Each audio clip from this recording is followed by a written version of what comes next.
Good morning guys, welcome to my मदिरा blog day 2। आज चाहिँ बिहानै उठेर फ्रेस भएर अब भ्लग स्टार्ट गर्छु आजदेखि चाहिँ म भनेर भिडियो खिच्नुतिर लागेको। मेरो बुढुलाई मनै छैन, रिसाएर भिडियो भनेपछि रिसाएर फकाउँदैछु, भिडियो बनाउँदैछु। उसलाई जेरो इन्ट्रेस्ट, भिडियो फोटोको इन्ट्रेस्टै छैन। अब आफू पऱ्यो फोटो र भिडियोको एडिक्ट।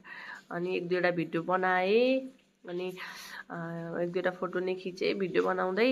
अनि ब्रेकफास्ट गरेर आज चाहिँ हाम्रो कस्तो घुम्ने थियो भनेदेखि यो ग्रुपमा नघुमेर हामी सेल्फ एज अ विस तिमी जे गर्छौ गर भन्ने टाइपको थियो। डे टु चाहिँ जे गर भन्ने टाइपको थियो। ल भनेर अब यत्तिकै बस्ने कुरा त भएन। ल अब हामी चाहिँ कहाँ जाने त भन्दाखेरि हामी बसेको फुन्चालबाट माथि चाहिँ केबल कार जाँदो रहेछ। ल माथि गएर केबल कारमा जाऊँ, अनि हेरौँ न त कस्तो रहेछ के रहेछ एक्सप्लोर गरौँ भनेर हामी चाहिँ लाग्यौँ केबल कारतिर।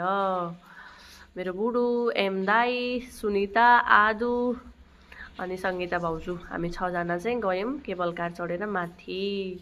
अनि माथि जाँदा त जति माथि गयो त्यति राम्रो। टोटल्ली नेपाल नै एउटा नेपालको एउटा पार्ट भने जस्तो के, नेपालकै एउटा ठाउँ चाहिँ यहाँ आएर राखिदिएको भने जस्तो टाइपको के मलाई भित्रभित्र फिल भएको। यति राम्रो थियो कि फिल लाइक हेभेन। यो अब मैले अहिले एक्सप्लेन गरेर त त्यति देखिएको छैन, तर जुन मैले आफूले भित्र फिल गरेँ नि त्यो चाहिँ यस्तो राम्रो फिल थियो कि आई कान्ट एक्सप्लेन दिस। म यो वर्डमा एक्सप्लेनै गर्न सक्दिनँ। जुन कुरा मैले आँखाले देखेँ तै पनि यस्तो राम्रो थियो कि त्यही पनि मैले हल्का क्याप्चर चाहिँ गरेछु। अनि फोटोसोटो भिडियो खिच्यौँ, त्यहाँ कफी सफी खायौँ, अनि हामी फेरि ब्याक टु होटेलै आयौँ। अनि ब्याक टु होटेल आएर बस्ने भनेको त ल बाहिर त यस्तो राम्रो भ्यू रहेछ फेरि होटेलको भ्यू। अनि ल दुईवटा सिप आएर नि बसेको रहेछ। ल फेरि फोटो खिच्नु पऱ्यो, भिडियो खिच्नु पऱ्यो न। मेरो बुढो रिसाएर फोटो र भिडियो भनेको भएर अनि तै पनि एक दुईवटा भिडियो फोटो बनायौँ। अनि एक दुईवटा फोटो भिडियो बनायौँ। कति बनाउनु फोटो भनेको छ मेरो बुढोले।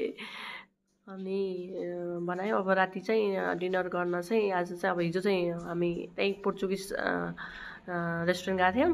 अब आज चाहिँ हामी आफ्नै नेपाली रेस्टुरेन्ट जाने भनेर अनि बेलुका चाहिँ नेपाली रेस्टुरेन्ट डिनर गर्न जाने भन्ने कुरा भयो। अनि बेलुका फेरि डिनर गर्न गयौँ नेपाली रेस्टुरेन्ट। बाटोमा फोटो भिडियो खिच्यौँ, कति खिच्नु फोटो कति बनाउनु भिडियो। अनि फेरि ब्याक टु होटेल फर्क्यौँ। अनि अब लास्टमा के गर्ने त भन्दा चटपटी खान मन लाग्यो। ल भनेर त्यहाँको पिङ्गो जुस गएर अलिअलि सामान किन्यौँ। चाउचाउ थियो, चाउचाउ साउचाउ हालेर हामीले चटपटे बनायौँ। चटपटे बनाएर अनि सल्लाहको चटपटे खायौँ अनि सक्यो। Thank you for watching guys.